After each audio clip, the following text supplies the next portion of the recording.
7, 6, 5. I like that running, Christine. 4. Anybody else runs and it'll take me longer to get through the numbers? Oh, good, Celine. 3, 2. Oh, I think I see Bethany running. That's helpful.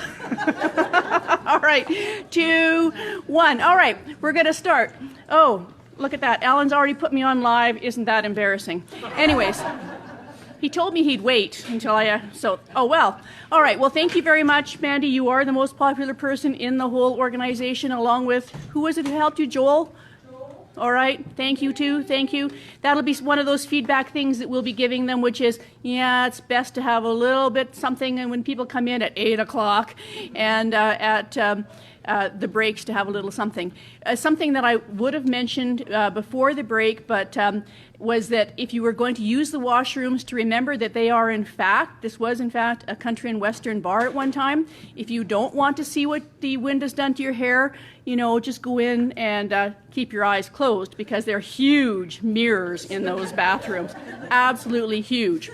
One of the other things that I thought about is that we're not going to have everybody introduce themselves because there's 40 people here. But what we would like to do is at least acknowledge the clubs that are represented.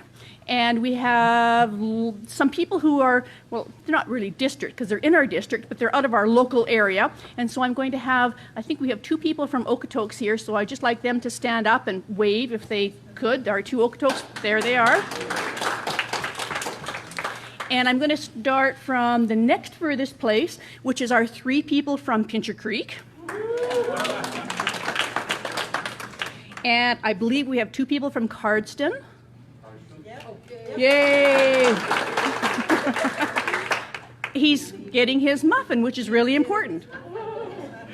And then we have, I believe, 2 people from Raymond. There's 1. And then more locally, we have, I'm going to go by 2 people from Lethbridge East. Bill, and there we are, and Chuck. 3 people from the Lethbridge Rotaractors, I think at least. Yeah, there they are. Yay. 4 people from Lethbridge Sunrise. Yay. 5 people from Lethbridge Mosaic. Yay. And 6. Sorry, I miscounted. 6, great. And maybe I've even miscounted Lethbridge. I had 9 down for the Lethbridge Rotary Club.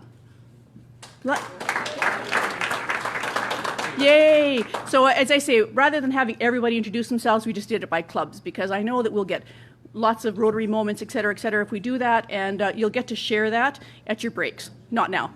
Anyways, so it is my pleasure to... Christine's laughing at me. You're hilarious. Oh, good. Anyways, and I don't want to take any more of Neil's time. Look at that. Oh boy. Okay, Neil. Neil's going to talk to us about building a vibrant club, and I actually have his bio. He was invited to join the Rotary Club. Oh, and I didn't say any of the outside our presenters, because they come from Cochrane, Olds, Calgary East, Fish Creek, and Red Deer, because we're going to tell you where they're from as part of their bio. So Neil is from the Rotary Club of Lethbridge East, and he joined that. Red Deer. Yeah, sorry, Bill, you don't get them. Rotary Club of Red Deer East in 1989. And his club experience is he's been president twice, secretary, and membership team lead. His Rotary district experience is that he was assistant governor. He's also been our district governor, which was a good year, I remember. Board member, team membership, team co-lead, and the DG nomination committee lead. And we do have one of his Rotary moments here, which I'll share with you, and that is when he was in Mexico, he was able to give a man his dignity and self-respect, and that was by helping him get it up into a wheelchair. And I'm assuming that was one of the wheelchairs that your club donated down there. Yeah, good. So here is Neil.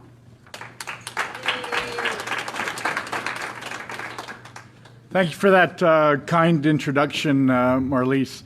And thank you, everybody who is here, for being here. there was a smart man once told me this line. Those that know me a little bit know that I have damn few original thoughts. This comment was given to me by a guy that has been around the block and is a smart guy. He said, "It is never the wrong time to say thank you for all that you do for Rotary." I won't tell you who that was, but his initials are Pat Kaloran. The other thing that I might say to you, presidents-elect, is that I've had a couple of different roles in my Rotary walk the last few decades, and being club president is hands down the best job in Rotary. So take that and run with it, okay? Today we're going to talk a little bit about club vibrancy and what that is all about. First, I'm going to just maybe go a little sideways and say that of the things we think, say, and do, is it the truth? Marlise introduced me as Neil Berg. And yet, you look at the screen here, and the presenter is my real name, Thomas Bartholomew Anderson.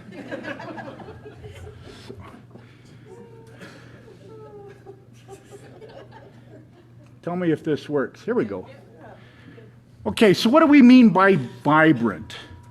There's a couple of different ways of looking at this. And a vibrant club is one that is vigorous, it's energetic, radiant, throbbing with life and activity. A friend of mine told me that's the kind of woman he's looking for. That road goes both ways, okay? So let me ask this question. Does this describe your club? Pincher Creek, Raymond, Lethbridge, Lethbridge East, etc. Does it? If it doesn't, what have you got to, is there something that you can do as a leader in your club to make it so? Let me ask this question. This is the audience participation part of this. What effect do you think there might be of your club becoming a vibrant club or a more vibrant club? What effect is that going to have on membership? Membership's going up. Membership's going up. You mean the number of members are increasing? You have a goal, you're doing something, you're making a difference, people want to join you in making that difference. Cool. What else? Retention goal. Retention? Holy cow, you guys are reading my notes. What do you mean by retention, Barry? That we keep our members and get them engaged more. Cool. The two most important, attraction and retention, are the two sides to the membership coin. They are the ones that make the most difference, absolutely. So, what do I mean by vibrant club? Well, a vibrant club is one that engages its members. It has meaningful projects. It's open to new ideas. We're going to try to attract new members, and we've got two ways of doing this. We're going to say, welcome to we'd love to have you join us as a member. We do these things, and we want you to pitch in with it, okay? Like we could use somebody flipping hamburgers next weekend. Or, conversely, is it going to be the case where we say, we want to know what you're about, what your aspirations are, what your passions are, and we'll help all of us achieve those.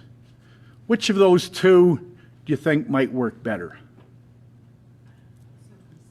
So for the people on Facebook page or Facebook Live right now, I think I'm looking at an oil painting here. The second one. Thank you very much. All right. Cool. So, how are we going to define this vibrant club? First thing is having a purpose. Now, some of what I'm going to say really overlaps a lot with what we've heard already. There's a good reason for that, because, you know, there's not, this isn't rocket surgery. There's not that many things that we need, that was my mixed metaphor. Yeah. Having a shared purpose. I was talking with David here a little while ago about their project that they're working on in Cardston. Pincher Creek, and the other windy place that we've got. And so this shared purpose is something that we can really get our teeth into. What you need to do, though, you need to find out, how are we going to know what our members want? How are we going to find out what their passions are?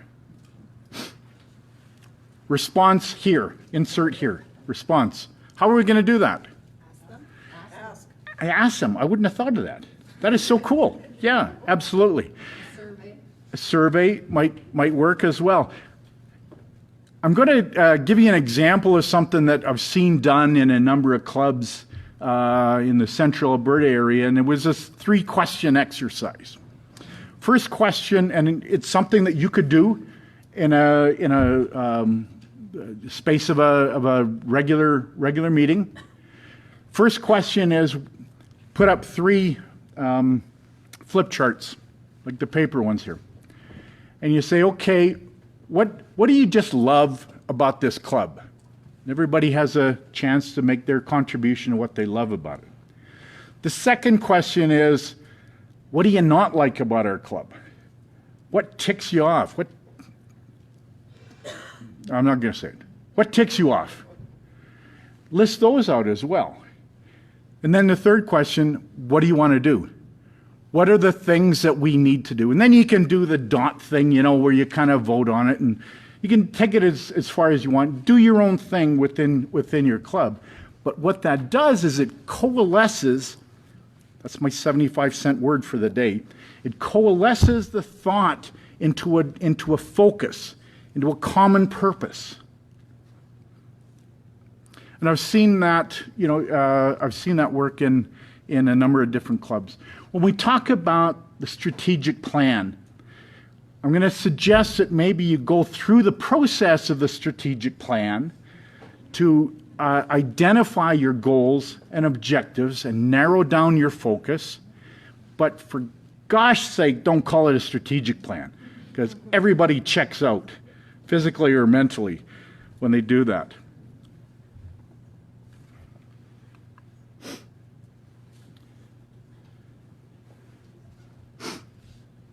Goals.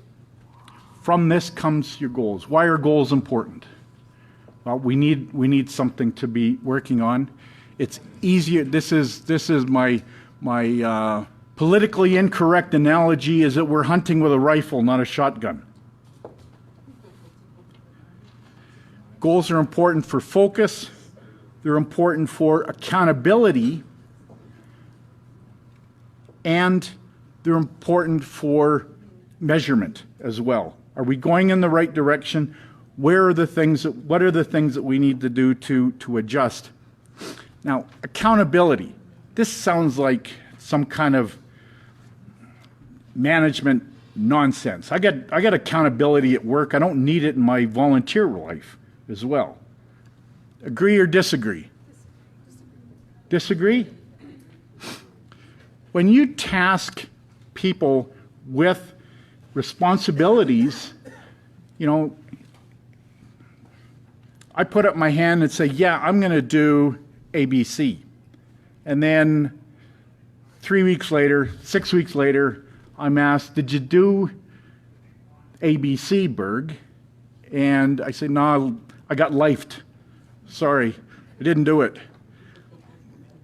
And so we've got a club of 45 members, and all 45 say, okay, well, that's the way it is. Then what happens? What's the effect of that going to be on your vibrancy? on your ability to get things done in your community, because that's what we're really there for.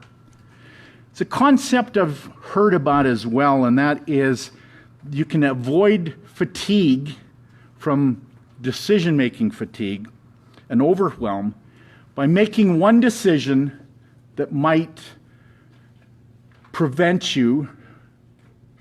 you from having to make 100 decisions. I'll give you an example in my club, the Rotary Club of Red Deer East, not Lethbridge East. Red Deer East. We made the decision a month or so ago about focusing on mental health and youth.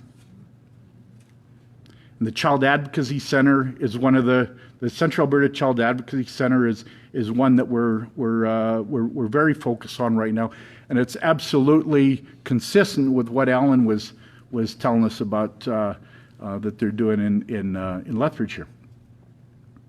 And so when we get 1,700 different requests for money, or for people that want to come and talk to us at lunchtime about a request for money, well, we've got to focus. We said, does this work? Does this fit into our mandate?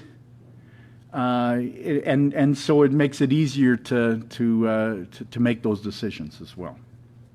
Does that kind of make sense? Is that something that you can see using in your areas of responsibility?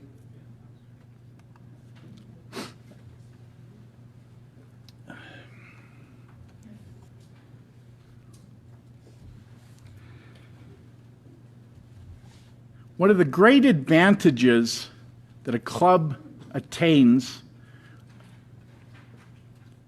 is when the club truly represents the community in all its various aspects of diversity.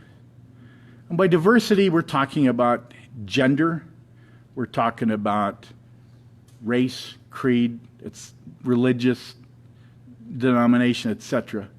But also we're talking about cognitive ability or cognitive diversity as well. Different ways of thinking.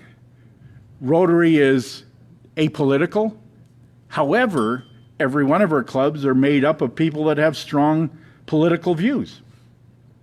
Is there a way that we can stay together? Is there a way that we can continue to drive what we're really there for? Okay. I'll segue a little bit here. Those surveys have been done by RI worldwide, and the survey that our district did in the spring of 2016. And there was a question asked, what are the major reasons that you joined Rotary? And who can tell me what the two leading answers to that question were? Why do you join Rotary? Connection to the community. Service in the community, giving back to the community. Absolutely, Allan. What's the second one? Fellowship, exactly. Now, it was so much different when the next question was asked, why do you stay in Rotary? What do you think the two reasons were there? Fellowship and service to the local community. Absolutely. It's the same thing. Are you seeing a pattern here? This is exactly what we want to be accomplishing as well. And one of the ways of making sure that we do that is knowing what our community is, knowing where we fit into the community, and being open to the diversity that engenders.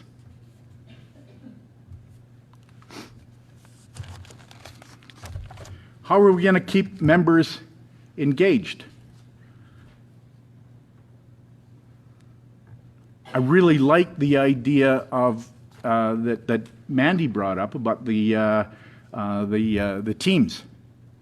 Everybody's so if we've got a focus in the club, and yet somebody says, "Well, I don't really know if that's my gig, or I want to do this thing as well." Well, that gives us that club then an opportunity for those people to make their contribution their way as well. Okay. So,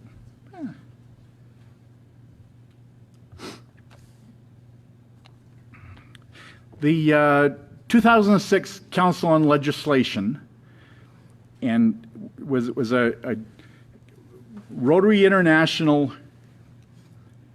collaboration at the time in 2016, and it sort of it lays down some of, not the rules and the regulations, but it lays down the parameters of what we can do as a club and as a district. And at that time anyway, it gave huge amounts of flexibility to the clubs and districts. And as an example, it gave us lots of different ways of meeting.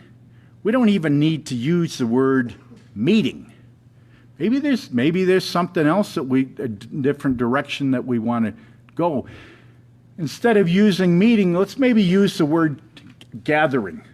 Okay? There's lots of, the word gathering, of course, has a long historical significance here in southern Alberta, in the ranch country here.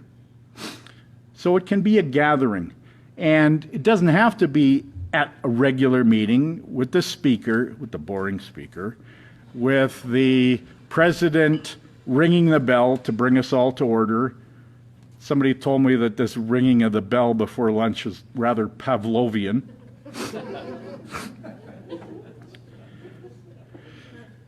So there's different ways that we can do that. And I'll give you an example of a club in central Alberta that's got 5 different gatherings every month. There's a regular, the kind of the traditional meeting where we have a speaker, he gets thanked, and so on and so forth. Then there's a meeting, then there's a business meeting. There's a business meeting where the directors report back what they're going on, what's going on. And when we've got a major project, there's an update on what's going on with that. Another little rabbit trail I'll go down. Sorry, you guys know that I do these rabbit trails. One of the most important things, keys to member retention, is being in the know and knowing and understanding what the heck's going on in the club as well. So that's a really good point of communication that Mary pointed out as well. There could be another meeting or gathering at an off-site area.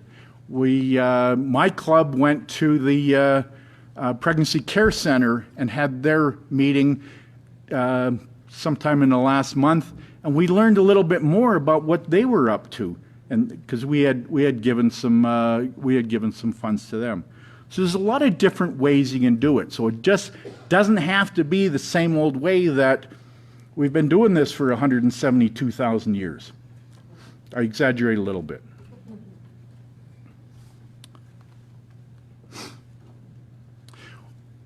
Every quarter's got a fifth Tuesday of in one of the months, and that fifth Tuesday might be a social event, a social gathering. What did we say was one of the reasons that people join Rotary? Fellowship. It's fellowship, right? Is it reasonable to think that getting to know somebody better might engender a little bit more enthusiasm for working with that person? With the exception of, say, me and Al. I mean, that's, it is what it is. So there's just some ideas to think about here.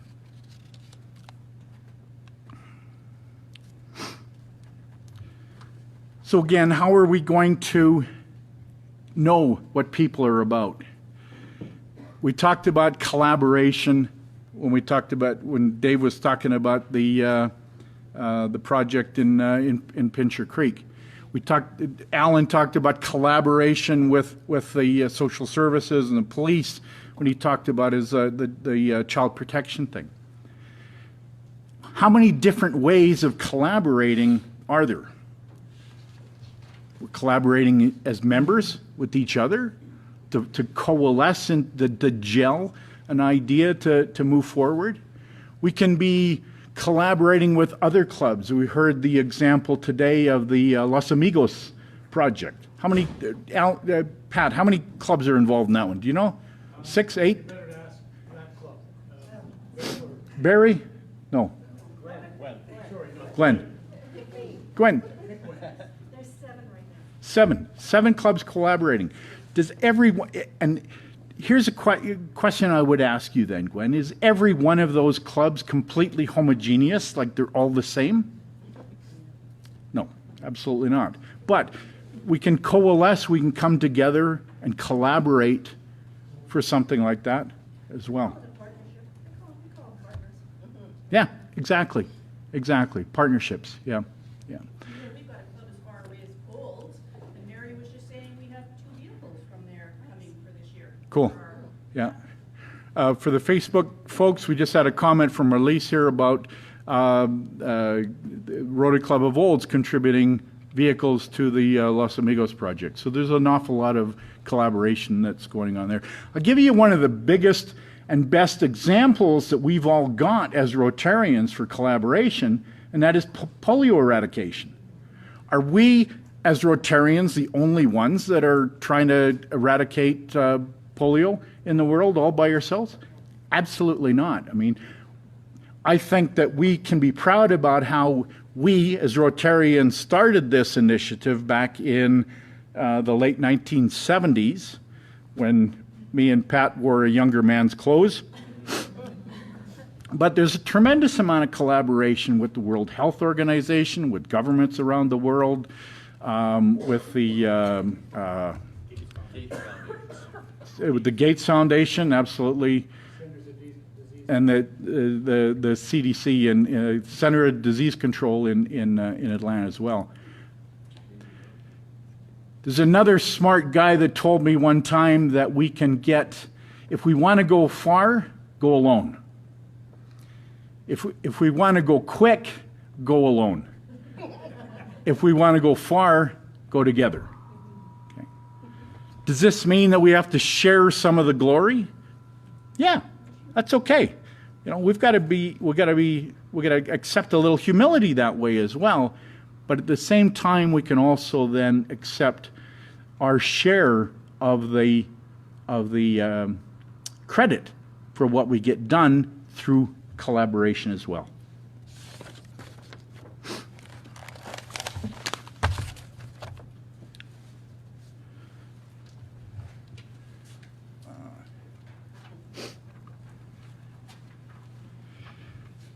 We won't go over this thing an awful lot more. We talked about how important collaboration was, or communication, rather. And of course, there's several levels of this communication. One is communicating just among each other. Maybe one of our projects, one of our meetings per month, will be working on our own individual projects that we're working on. Okay.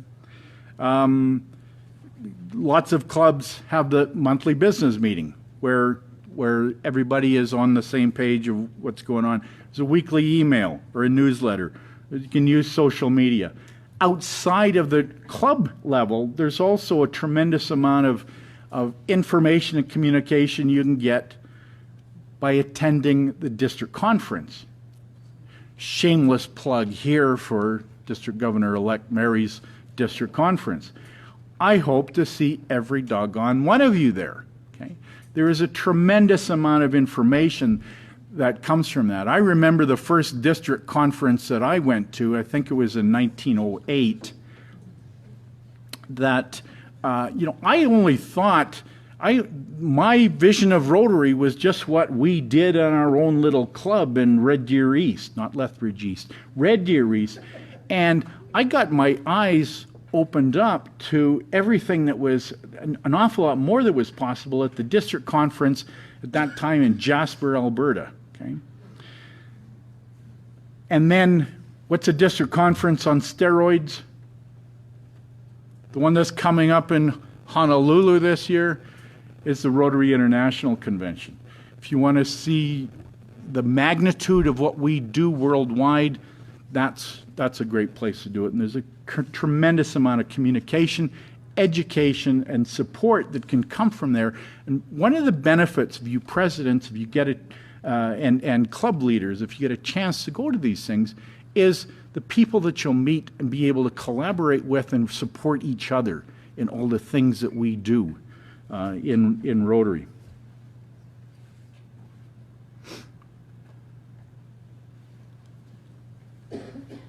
Developing and maintaining skills are important to everyone, but it's especially so for the younger Rotarians.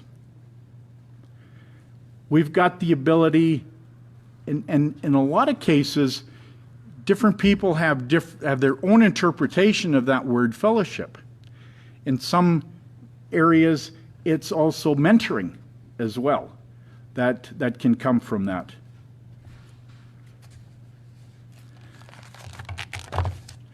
What's the difference between Rotary and other service clubs in your own communities?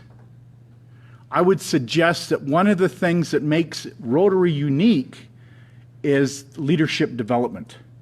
And so take that seriously in your clubs as well, because that is one of the differentiators that we have as Rotarians.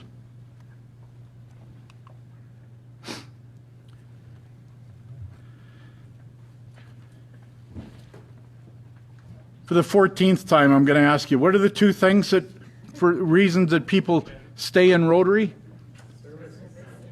Local service. And I'll give you one great example of what we've seen here, and there are many, many. It's in the Rotary Club of Raymond. Okay, and I'm talking about the Raymond Downtown Club, not one of the other ones. And no, not Raymond East either. One of the things that they did was they did a community needs assessment, and they brought together, forgive me if I'm misstating this, but this is my understanding of it, brought together the community and said, okay, rather than us saying, well, we think that we'd like to do this, what does a community need and want? And where can we get support and collaboration from the other members of the community? And so they've really moved that in a strong direction, and the Rotary Club of Raymond is really become an awful lot more vibrant than I might suggest it was 10 years ago. Is that fair? Sure. Yeah. Okay. Cool. So, again, it's the local community initiative that we want to direct to. So what are the attributes of it, just to kind of coalesce this idea here? What does a vibrant club look like? What are the results of this vibrancy?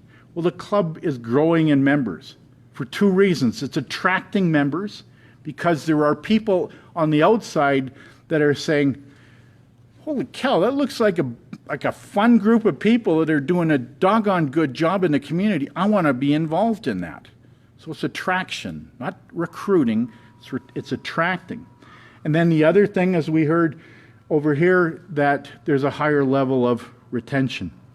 It's a club that's got a vision for where it's going. We're all rowing in the same direction. There's a buzz in the meeting.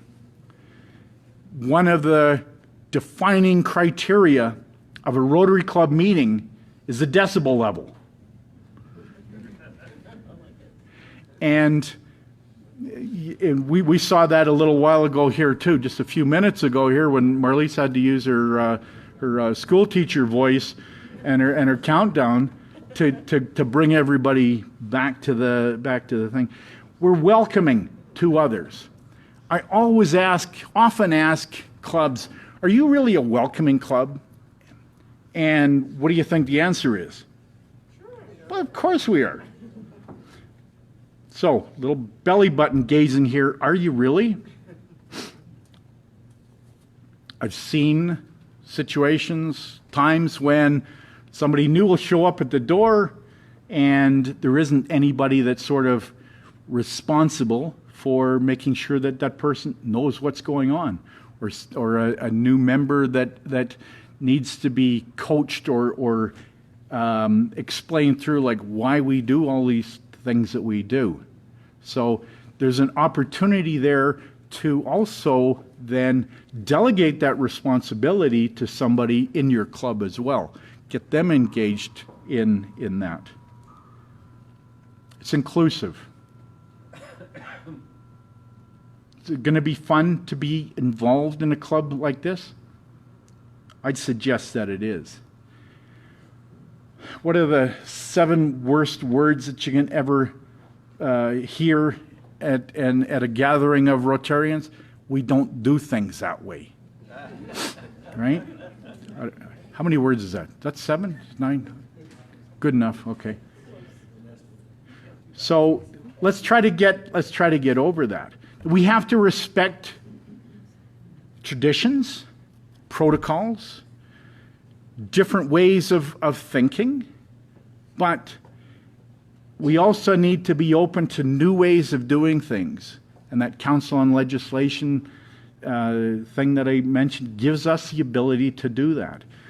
The overriding criteria here is that you as Rotarian, as a Rotary club, and us as a Rotary district with our district leaders, we have the ability to do what is right for us and what is going to be the best for our members and facilitate the best contribution that we're going to be able to make in our various communities, be that the local community or the international communities that we work in.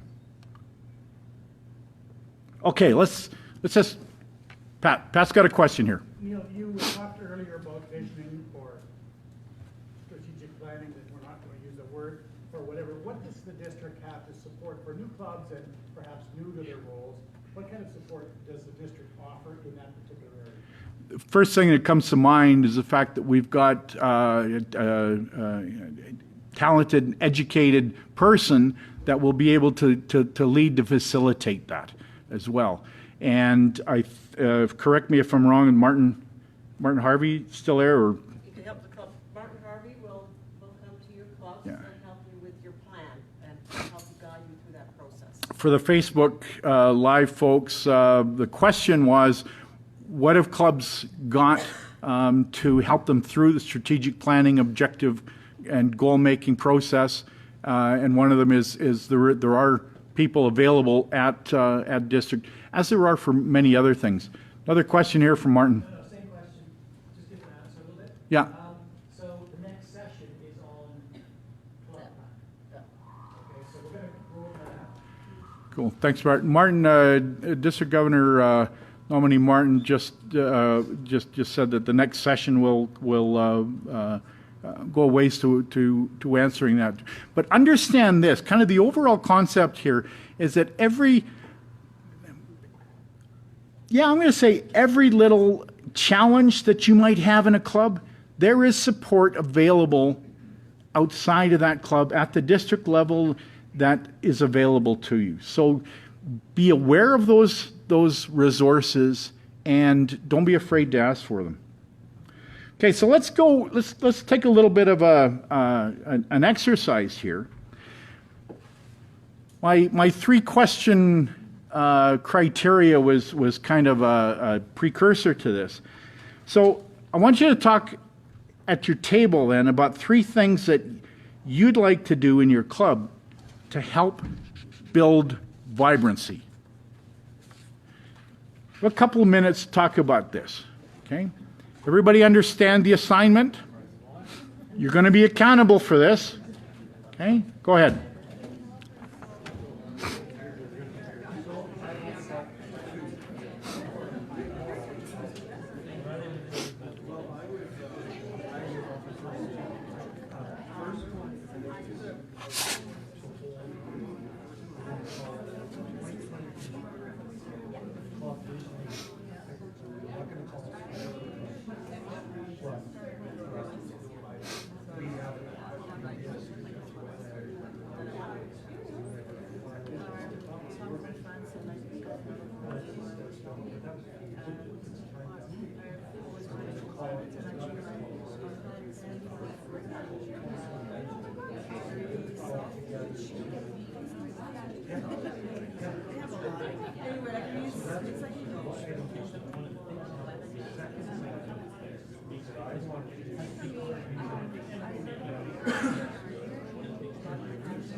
Okay, 90 seconds. We're leaders. Let's coalesce these ideas into one or two things or three things.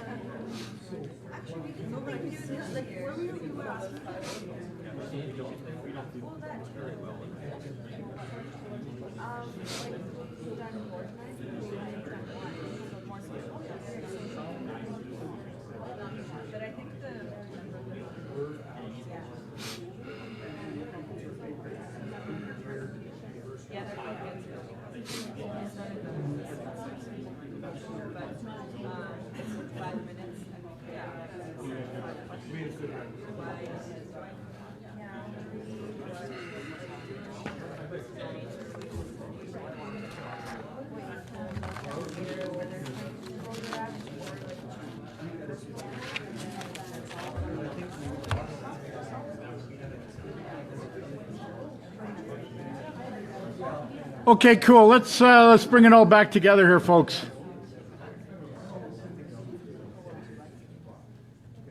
Is this a Rotary meeting? The decibels? That's really cool. Okay, so you've had an idea about thinking about some specific concrete things that you're going to do to make your club a little more vibrant than it is today. So we've got time for feedback. Let's say three different pieces of feedback here. Marlisa's got a microphone. Let's go right here. And what I would ask you to do is, now we're using the microphone because we're on Facebook Live. Please identify yourself and your club. I'm Chuck Galambos, and my club is Rotary Lethbridge East. When are you joining? It is in Lethbridge. It is in Lethbridge, yes. Up until a few years ago, the average age of our members was about 74. And we were experiencing a lot of attrition. Fortunately, within the past couple of years, we've had a lot of younger members come in. And we have tasted vibrancy in our club in the past couple of years, which, as a president-elect, I intend to really push for membership. And I don't know of a Rotary Club that uses Google AdWords, but it's become so simple now to set up an AdWords campaign because there are a lot of people looking for things to do. We have a Volunteer Lethbridge website here in town, and a lot of people are actually looking to do something, and we're not attracting those types of people. So we've had a taste of vibrancy, and I want to build on that because a lot of people were a little bit turned off by the fact that our club was so old. But we've got a lot of younger members now, and so we sort of have our foot in the door for more youthful members. And so I'm going to pursue that next year. Beautiful. Thank you very much. Let's give them some appreciation. Thank you very much for that, Chuck. Question. Is there a reason that your club can't use social media to disseminate your message? The answer is no, in case you didn't know. Okay, one more. Next one. Who's up next? Pat at the back there. I resist trying to get up. I have a hard time resisting. I think the thing that I wrote down here, I'm the income membership chair at Yep. my club, and I think shaking up our meetings, and that could mean a whole bunch of different things, but I think, when did you join? You said 1908? Yeah, 1908. Our meetings are the same as they were in 1908. Yeah, yeah. And so I think we need to find a way to add vibrancy through change and through some entertainment and through some social stuff, and not have that sort of predictable agenda every week.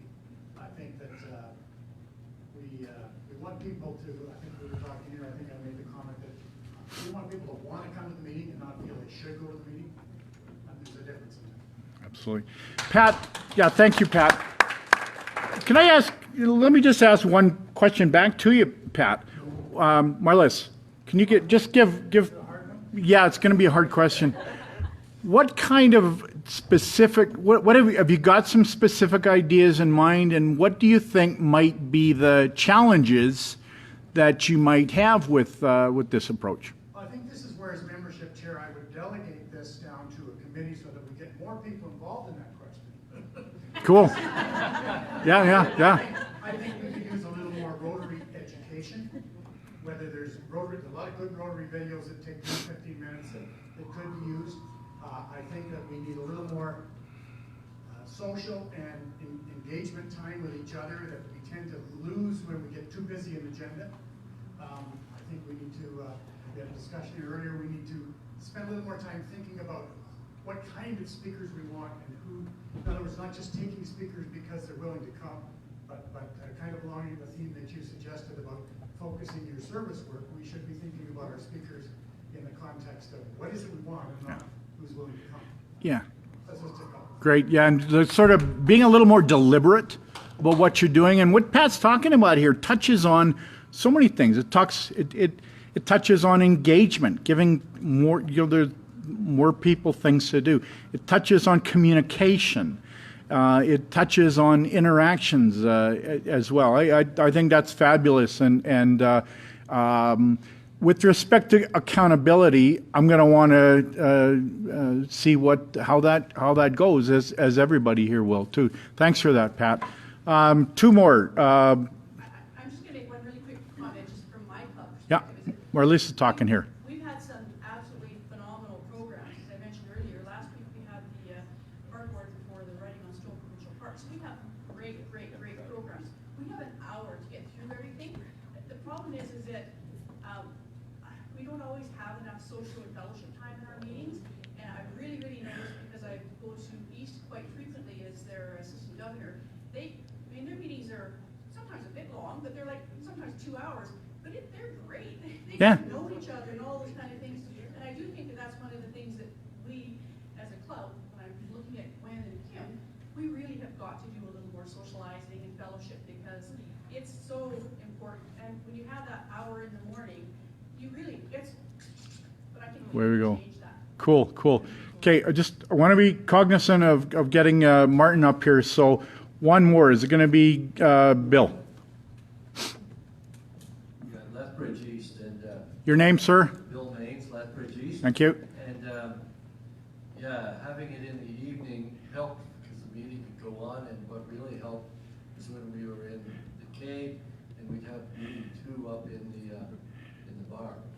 So that was really helpful because it was a social hour. We don't have the bar out Perfect. right now, so that's cut back.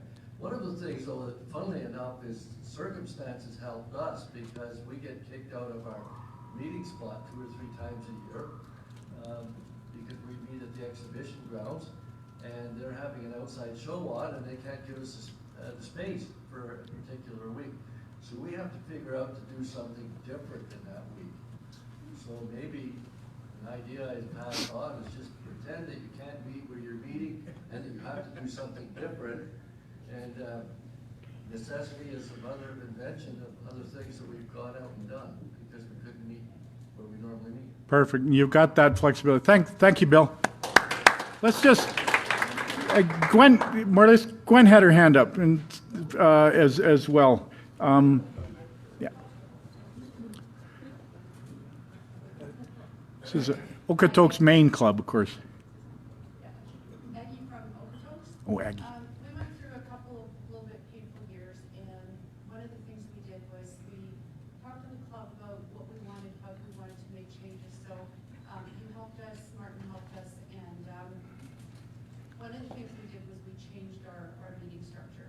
So we meet in the evenings on Wednesdays instead of 4 times or every Wednesday.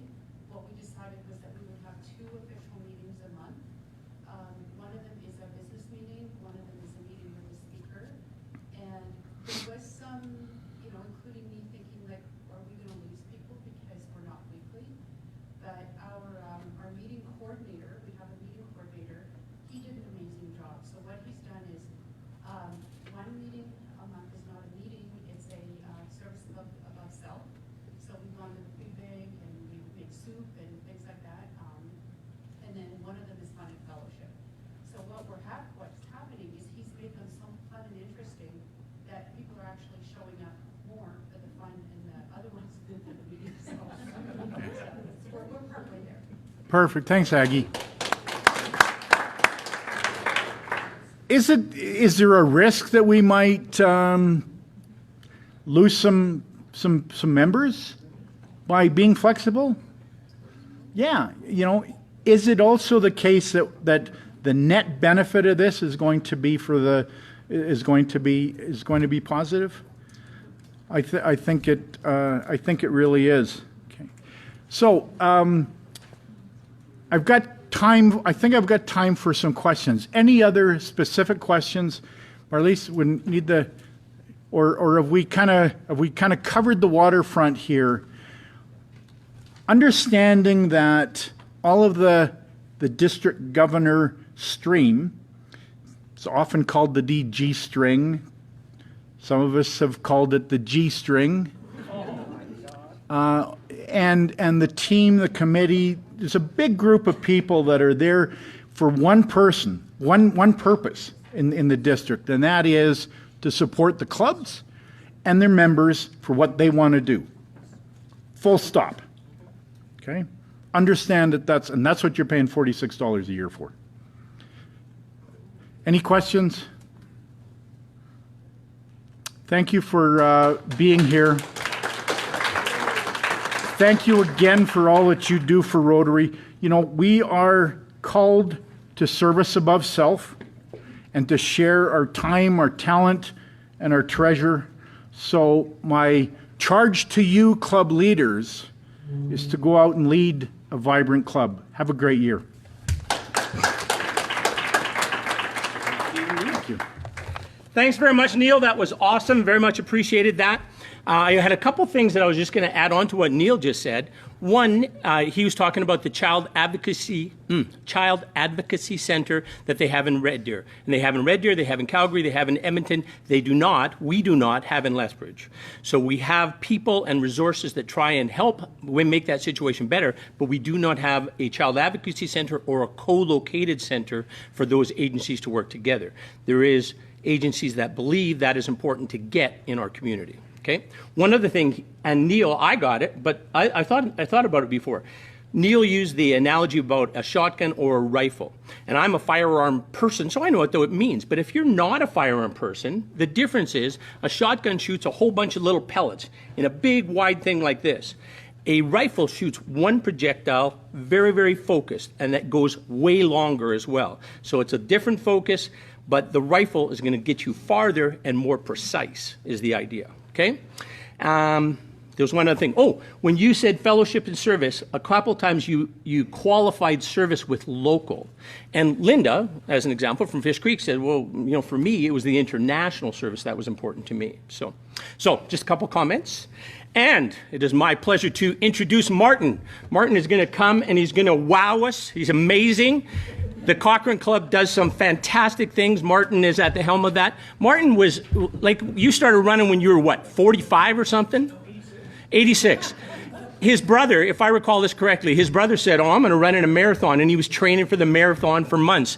And then Martin said, at the last minute, oh, I'm going to run in it too. And his brother said, you haven't even trained. And he goes in the marathon, and now he runs marathons all over the place. One year you ran how many marathons?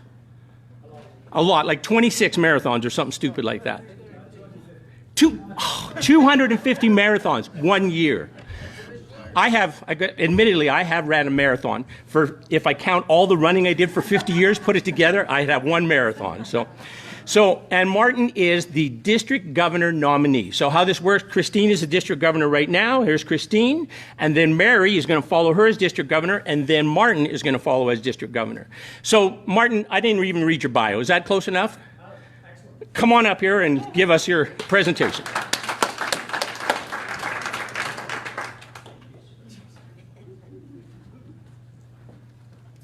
No, the only reason I started running, it wasn't because I wanted to, it's because my brother challenged me. Yeah, so I had no interest, but if you get challenged by a younger brother, you don't back down. So anyway, that's that story. Now, also I want to thank Pat. 30 minutes ago, Pat asked for some help with club planning. So I managed to put together this hour-long presentation, Pat, since you've asked. You know, that's what we do in Rotary. All right, buddy, this is for you, okay? And so, yeah, today I want to talk about planning for success. And the way this day is structured, and I think it's just so cool. We have Mary leading your club. Like, this is kind of, you know, the overview of the key elements with the president-elect. Then we had Neil, who gives that vibrancy piece. And he touched on a number of areas.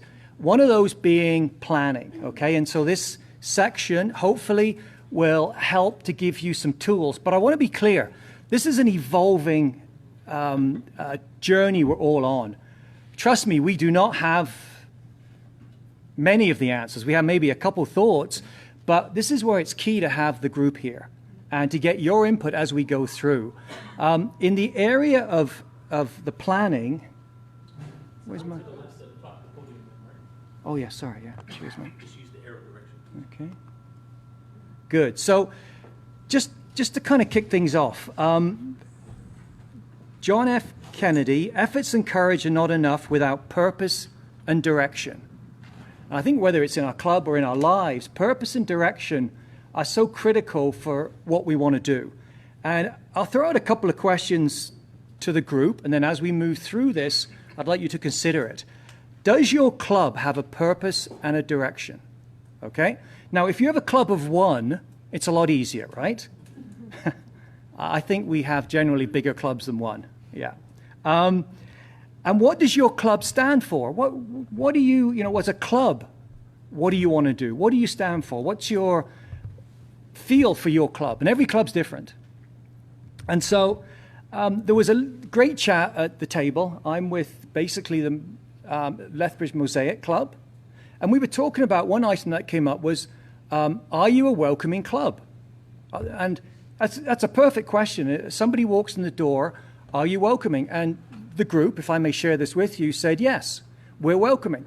But the next comment was, but what next? I've come in the door, so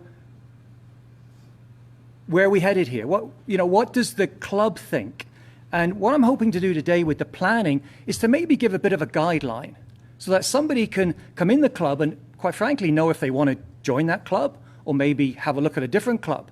So, just think about when somebody new walks in the door, and absolutely greet them, great to see you. What next? What are you going to say to them about what your club's all about? And it's a fair question. And we talk about membership and people joining. People join a club that has a purpose. And for us, it's a Rotary purpose, and there's many different purposes. And that's why putting together something like a club plan, no matter how simple it is, whether it's a club of, or more than one, maybe 8 to 80 or whatever, there is something to put down to share with people. So kind of think about that. And do jump in with questions. This is, as I say, I put this together very quickly because Pat asked the question. So please, don't hesitate. So Rotary International, in their strategic plan, now I want to be clear, we are not calling this a strategic plan, okay? It's a club plan. So hopefully you'll feel a lot better now that we've changed the name, all right? So long-term planning helps Rotary clubs and districts be more effective. In a recent survey, districts and clubs with club plans reported higher levels of improvement in membership development, retention, and public image. This is something that wasn't invented recently, if you have a plan, you have somewhere to go. If we all jump in our cars today and we say, well, let's go for a drive around, that's great. I mean, I'd love to, drive around Lethbridge and maybe look at some things. Not necessarily have a purpose or a direction. If we say today we are going to drive to Raymond or to Okotoks or to Olds, we have a direction and we have a purpose. Now, what's the purpose? Well, maybe we're going to meet Mary up at Olds and go to another Rotary meeting. It helps us kind of pull things together. Okay, so just something to consider. Another question to ask yourself is our club pulling in the same direction? Okay, are we communicating in a way with each other that we're getting an idea of where we want to go? No, we will not have total agreement. Let's be clear, there will be issues where some people think one thing, some people think the other. But it's an opportunity with a club plan to have a conversation. And this is really what it's about, communicating with each other, what our hopes and dreams are, where we want to go. And that really is what a club plan is, pulling that together. I mean, to me, ideas are like cats. They're difficult to herd. They're all over the place. People throw things out. A club plan allows us to discuss those and allows us to see where we want to go. So let's talk about where we are as a district. And we kind of have three situations with our club plan. We have plans that are posted on Club Runner. Then we have plans that are being worked on by the clubs, and whether they could be finished, they could be partly done, but they haven't been posted yet. And then we have clubs with no plans. Now, I want to be clear. When I say no plans, many clubs have informal kind of ideas of what they want to do. But when we hear the discussions today, people are talking about community as being one of the top two items. We hear about signature projects. What are we trying to do in the different areas? And how do we look forward to where we're going in 2 years, 3 years? And this is kind of what we're looking at. Now, one reason to post your plan is that we can share with each other. Okay? We can share what other people are doing. We can kind of see what's going on. So if you have a plan that is done, please post it. Please let us share, because we need to learn from each other. And this is about the collaboration piece. So, what are other people doing? What ideas do they have? We can benefit from each other with that. Yeah. District Administrator Charlene Bearden will take your plan and post it for you. Okay, so yeah. No, and that's great. So don't hesitate. Just send it to Charlene and put it on. And as I say, we'll talk about the process in a minute, but that is a way of sharing with the rest of the district. Now let's have a look at the roles. And as President-elect, update your club plan to make it current and relevant. So who is President-elect here? Okay. So you play a key role in preparing your club and yourself in terms of where the club is going. So again, in terms of questions, whether it's, and we'll talk about Martin Harvey in a minute, who is our resource person, or any of the DG stream, do talk to us about that. Don't hesitate. The president, the assistant governor is an absolute key role. We'll be hearing more about the assistant governors. You've met really two of the best, if I may say. And they're here today, all right? Which is Allan. Yeah, that's great. And this is a role that it's being developed a lot more now with the district. We have 15, I believe, Christine, 15 assistant governors. How many? 16. 16, okay. And they are responsible for a number of clubs, between 3 and 6. They are a group that can help share information. And the area of club planning, we will be looking to them to have a role in that. And I don't look shocked, all right? Sorry, because I've just made this up, all right? But this is something that we want to grow, the role of the district governor in a much higher level. And Christine, maybe touch on the assistant governor's roles and kind of just a little bit of what, this is a super important role that we're looking at. We'll be doing it all later. Yeah, no, that's right. I just want to, yeah, I don't need, so I don't need. Assistant Governor has expanded from what it Yeah, ever was. So, yeah. Yeah, I'll just say that. Okay, good. And later on there will be, that's all right, Al. Sorry, buddy. There will be more details on that. But as I say, this is something that working with your president-elect is something that I believe, as we go through the presentation, is going to be doable. When you look at the numbers, our district, in terms of the plans, the club plans, I think we can do more. I think we can get a greater benefit from our members, from talking to each other, and from looking to where we want to go. And this is really what will take our clubs and our districts really up to another level. So again, please think about that. Now, as president, to implement and track progress of the club plan's yearly action steps for each club goal. So that's the president, the current president, once they're in there, that is, they'll be keeping track of what the club plan is and looking at action steps for that year.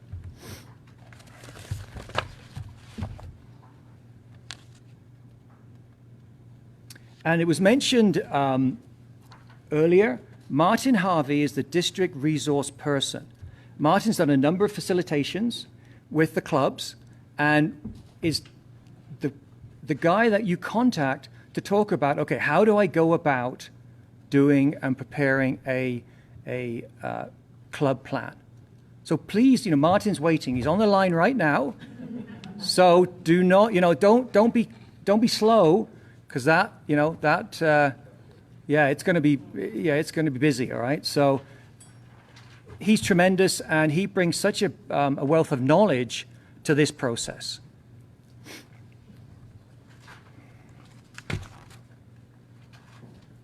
Now, the top 3 elements for a successful club plan. So we're going to get into kind of a working mode here, is involve all the members in the club planning process. Now, I had a president come to me and say, well, I know what I want to do. I don't need a club. Yeah, no, I got my plan, and I just hope the club follows me. Well, that is an approach. I'm suggesting it's not. Yeah. I mean, but maybe there is a different one, okay? Because we are a club, and it's critical that we respect every member in that club. Other clubs have their board do it, and then kind of present it to the club. I'm suggesting you include all members in that process, because all members have a voice in the club. Set time aside for the process. So we'll talk about how much time it takes. And one reason that I believe we don't have more club plans completed is that traditionally it can be quite a time-intensive process. Now, you might say, well, that's great, we'll get the best result. Well, you know what it's like with trying to carve out time for what we're trying to do in Rotary. It's a challenge. And we're going to suggest a model today that will basically tie into a club meeting. So, and I'm going to share something with you where we're trying to make it easier for you to do the process. And we'll show that in a minute. And then set key goals in the area of service. Now, it's a suggestion. I'm not sure whether your clubs are structured with an international committee, depending on the size, obviously, but a community service, youth service.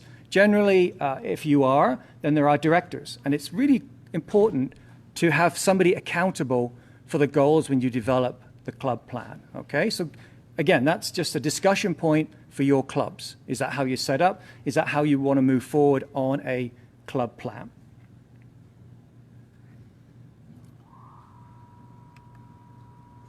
And 3 ways of keeping the club plan alive. Have the director, and this is the other thing. I've heard and seen where the club plan is done and then it just gets put on the shelf. It's like, well, we did that. Okay, tick the box, move on. Quite frankly, I'm not saying it's a waste of time, but you're not getting the maximum benefit from having done a club plan, because it's got to be a living document. Ways of doing that: have the director of the avenue of service see over your area. So whether it's a monthly report on how you're doing against the goals and the action steps, or some way of measuring how you're doing. It's critical when you establish goals to measure how things are going for your committee and for the club. Have the avenue of service committees set yearly action steps. So that comes under the club, under the president-elect and the president. So have them set up for the year in action steps. But generally, the club plan would be a 3 to 5 year plan. So those are steps within the whole club plan. And the director to report status on a regular basis, and however you feel that should be set up. Now, I'm going to propose a model here, and because we want the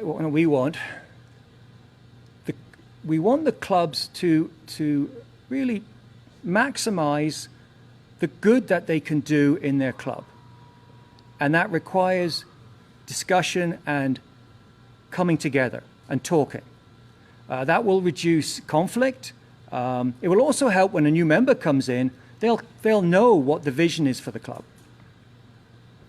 So I want to put this template out for your review, and I'd like these handed out. Could you just go around and hand out these templates? Let me see how it's going. Great. Now I want to let you know that this template, and we will be sending out electronically. And this is something for you to look at, consider. It can be changed any way you want, but it's a discussion document for your club. And if it's of interest, great. If not, totally understand. But one of the toughest things is taking that first step. You know, it's like, you know, a journey of 1,000 miles. You take the first step, and I think sometimes, you know, we get to the point where, you know, what do? I don't know how to start this, and so we're proposing this as sort of an approach, and it's a bit of a template approach. So basically, the pieces, and if you just want to go through the document,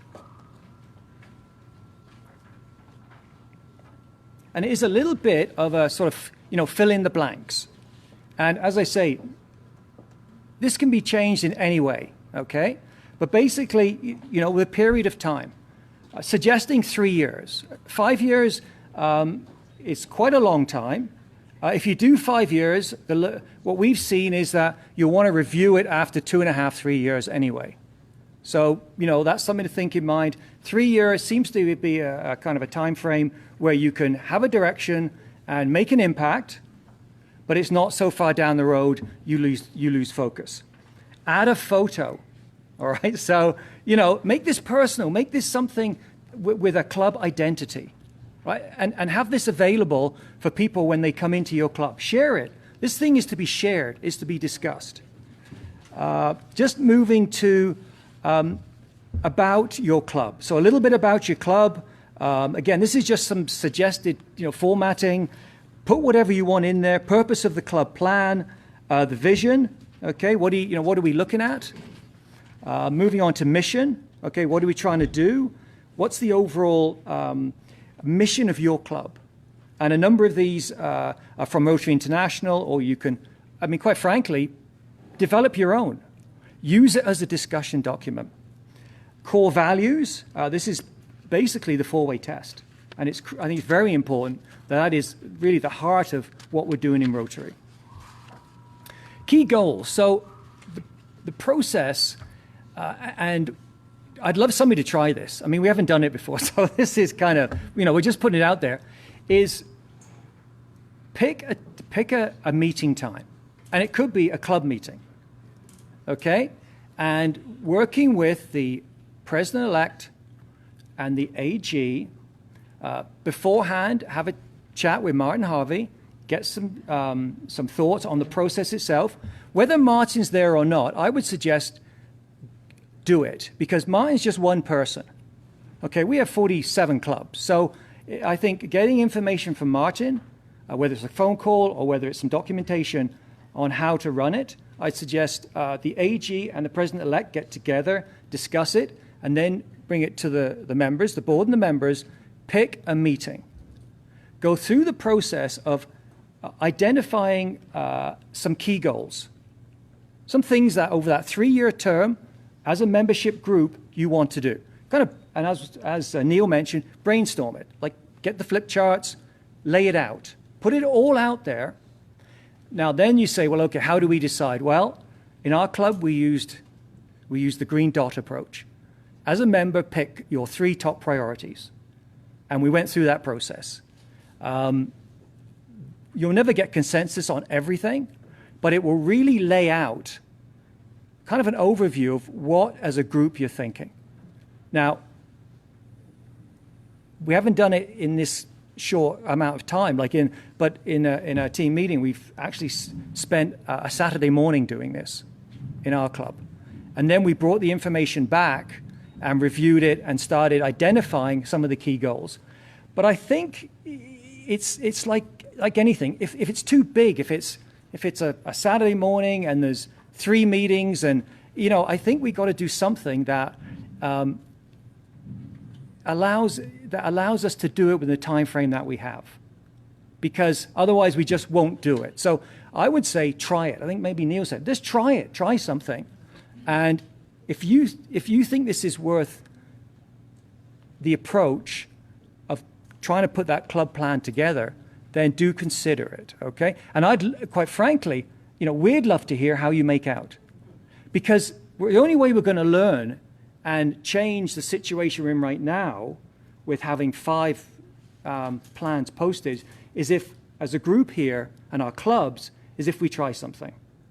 And if we don't try it, we're never going to know. So do let us know if you say, if this is something you want to do. Yes, I want to do that. Okay? And then we'll go from there. We'll look to work with you. But it's going to take some time to kind of fine-tune this, to get a feel for what works, and to allow all clubs to do it. So we're learning together through this process.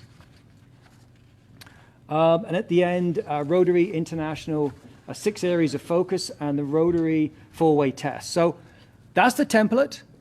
It's just an idea. We'll send you the electronic copy. If you think this is a starting point, if you think this is the first step of a journey of 1,000 miles, then give it a go, okay? So kind of, let's kind of think about that. Now, what I want to do now is show a bit of a case study that maybe will help in this journey. So I'd like to talk about, Neil, how am I doing for time? You're good. Good, man, thank you. So we did the strategic plan. Of course, one thing we're going to change is the name to Club Plan, so that'll be good. We did that in 2017, and we just had a review this year, because it was a 5-year plan. We had a review, and we made a couple of changes. It was surprising how a number of the items stayed the same in terms of our goals. Okay. Now, this particular plan is on Club Runner. You can go and you can check the whole plan right there. Okay, that's one of the 5 ones that are posted. So I want to go through an example, and I want to use community service as the example. So our director of community service, Alex Baum. Alex is now our president, this year's president, and the person who was behind Alex is Kevin Shear. And now Kevin is, because it's multi-year, is the community service director. And the goals that were identified by the club were to involve the club in a local signature project. We didn't say what project, we just said a signature project. The club wanted something. To promote initiatives with the community of Morley and Indigenous persons in general with a view of strengthening relationships. This came from our club. Now, I'm going to be crystal clear here. This was not, number 2, was not a unanimous goal. In any club, you're going to get differences of opinion. But everyone had involvement, everyone had their say, and then this was selected. And number 3 was opportunities will exist for the club and its members to be more involved at the street level of the community. We really felt we needed to get into Cochrane more.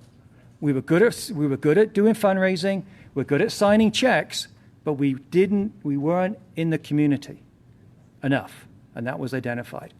So in terms of community service, for our club, for the 5-year view, that's it. That's the goals that we're working on. So what happened next was there had to be key steps, 1-year steps that fit into the goal, key action steps. So these were the steps that were identified. First of all, the signature project. Well, the club did a successful fundraiser with an accessibility adventure playground for the Girl Guides.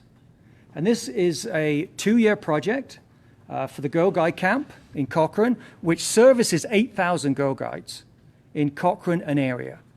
And they needed help, and through the club and through this process, they identified that adventure playground, and they raised $150,000 with 3 fundraisers to do it. And so, sorry? Did they seek you out, or did you seek them out? We did a little, yeah.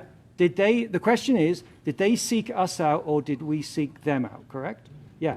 We did a community assessment. And that's another piece that we felt was critical to look at the needs of our community. So we talked to different groups, they came in, and that's another process that went on. And we have now completed the Girl Guides playground, and we're now doing the community assessment again because it's changed over that 2.5-year period to see, okay, what's the need in the community. To promote the initiatives with the community in Morley and development, linking with the indigenous people. What happened is we developed an indigenous learning program with the town of Cochrane and the Stoney Nakoda people. So it ended up being a 7-module program, 3 hours per module, with a couple in Cochrane called the Bops, Judy and Michael Bopp. And the town of Cochrane was a partner. And for once every 2 weeks, we would have a 3-hour session at night, and the elders would come to the location in Cochrane. And the number 7th module, there was a total of 40 of us. We went out to Morley and did a prayer circle with them, and we learned a lot about the challenges they had, and they had speakers who talked to us. And this was a huge undertaking. It was a big project to pull that together. And the final item was working in Cochrane, doing hands-on, and we're doing a lot of work with the Active Vets. It's a group in Cochrane who do the food bank, and we're doing volunteer work with them, Meals on Wheels, and we're really looking for opportunities where we can just step out and help the community. So again, just a little bit of a snapshot of the goals and the key steps. Yeah? How did you get the buy-in from the First Nations? We have some ongoing relationships with them before. We do a food rescue weekly process, but also we're very fortunate with Michael and Judy Bopp, who work all over Canada with Indigenous groups and globally. And we also have contacts in Cochrane with a number of other people who have links with the Indigenous people. And we explained that they're only 30 kilometers down the road from us. And with the contacts made, we explained that we wanted to learn. This was not, we're going to fix anything, we're going to sort this out. No. Tell us your story. Well, I tell you, it was heartbreaking. Those 6 modules, 3 hours each, and it was a curriculum. And we sat, I'll be honest with you, it's beyond what I have ever, dealt with. And the stories they had and the elders who came in and, spoke to us. We started with the blanket exercise. That was the first step. But then we went deeper and deeper and deeper into the learnings. Yeah. And again, I share that because maybe that's something, this is what we need to share with each other. We don't need to keep inventing the wheel time and time and time and time again. Like, let's talk. As I say, this was a very in-depth learning learning process. So Martin, the modules, are they available like on My Rotary? Can I go find? Well, no, at the moment, no. At the moment, no. But if there was interest from clubs and you approach Cochrane, we would link up with the BOPs because they're curriculum developers, and let's come up something with Rotary. I mean, this is the golden opportunity that we have to share and to promote this type of thing. Absolutely, 100% now. Yeah. Okay, so that's a lot of information. There's some food for thought there. So what I'd like to do now is to have our workshop. And let's kind of answer three questions. And let's start with, okay, if you feel, I'm just going to say if you feel that you don't have a club plan, okay, in your club, all right? And it's really, that's where we're at. Nothing. I mean, this is a great opportunity. This isn't like, oh, that's terrible. This is a huge opportunity to take where you are now and take it up. Okay? So if you feel you don't, what steps are you going to take to establish a club plan? So talk about that. Talk about with your clubs, are you committed to having a club plan? Really, that's a big question. Because don't get me wrong, if you're okay with the way it's going, then that's a decision. Make that decision. And quite frankly, it's maybe a decision you need to make with the club. Because there may be people who do want the plan. So hopefully it makes sense. A club plan makes sense. So if you don't have one, what are you going to do to establish a club plan? When are you going to take action? I think when are you going to take that first step? Literally look at a calendar and decide when you're going to do it. Look at your meeting schedule and say, you know what, we're going to do it on this date. Trust me, that will push things along to get hold of the AG, to get hold of Martin Harvey. Like if you put a date written in a calendar, that makes a big difference. So do think about that. And who and when will somebody contact as a resource? Well, I've talked to Martin Harvey, and he is there for you guys, all right? For all of us, actually. He is such a wealth of knowledge. So again, get hold of Martin, all right? And at the end, I'll give you his phone number because he's just waiting on the phone right now. So if your club has a plan, but it needs updating, so there are obviously clubs who have maybe tried it in the past or put something together, but it's kind of sitting there, okay? So what steps, again, are you going to take to update your club plan? When are you going to take action, and how will you make it a living document? So again, you may have a plan, but it may just be sitting there. So do look at revitalizing it if you want, or even updating it and then having it be live. And if you have a plan, well, and it's current, please post it. Like share the knowledge, share with us what you're doing, what you're thinking. Even today, just briefly talking about one section of one plan, I think we've got some things thinking here. Well, just imagine if we had that in the Club Runner on all the areas. I mean, I feel sometimes that we go looking for answers, but we're not sure where to go, where to find them. Well, I think the current club plans, if when you have them in one place, that is super powerful. Like that offers a lot for all of us. How often will you review the plans? And will you share the plan with new members? And it comes back to that discussion we had earlier with, a new member walks in the door, absolutely be welcoming. I mean, that's really, to me, number one.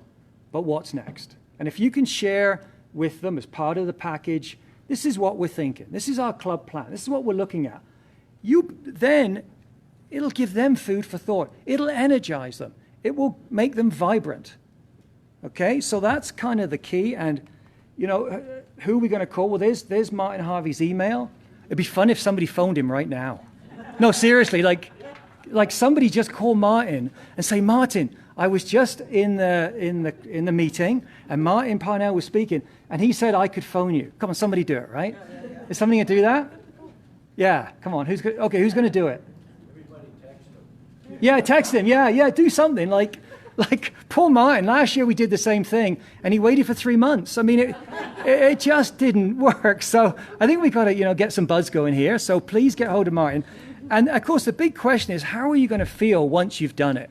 Well, this is how you're going to feel. You are just going to be so happy with what's going on, all right? So again, I think we have some time, right, team? Okay, spend 10 minutes, all right, on those questions. When you're going to do it,